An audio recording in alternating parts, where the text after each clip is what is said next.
Hello and welcome to the Genuine Learning blog. My name is Melisa Galasso, and I hope many of you were like us and got to enjoy a lovely week off last week. But we are back from our Wellness Week and ready to talk about the second quarter of 2023. It was a lighter quarter, so from April to June, we didn't see super ton of activity, but there were a handful of things that we need to be aware of, starting with the FASB standards. And so FASB did issue their conceptual framework update for the reporting entity. This was something that they had previously proposed to really define what is the entity that we are reporting under, and talks about things like whether consolidation or all of these different approaches are appropriate, and so gave us a nice little definition of what is the reporting entity.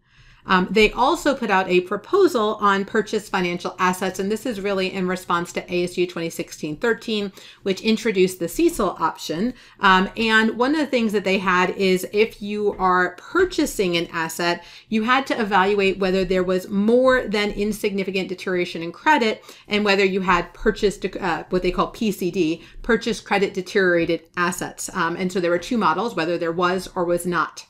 And people came back and said, that's a lot. It's very complex. Can we simplify this? And so there is a proposal out there to require all acquired financial assets with limited exceptions always, to follow just the existing gross up approach as they go through it. So that would be a streamlining of the CECL model. For some entities, they haven't adopted the CECL model yet. They'll adopt it in December. But for public entities, they have already adopted. So that would be a change in practice for them.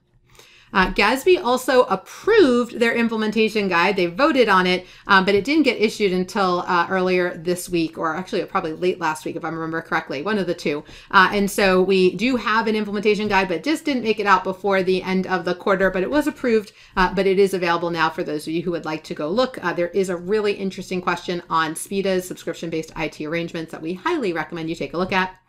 And then the AICPA did not issue anything new, but they did propose an ethics standard regarding new and revised definitions related to public interest entities. We've previously done a blog on this to explain why they're doing this and some of the impact of going through this. It's not really for the audit side of the house. It's for the other engagements that are done under the AICPA standards for these public entities. And so you can take a look at that previous blog.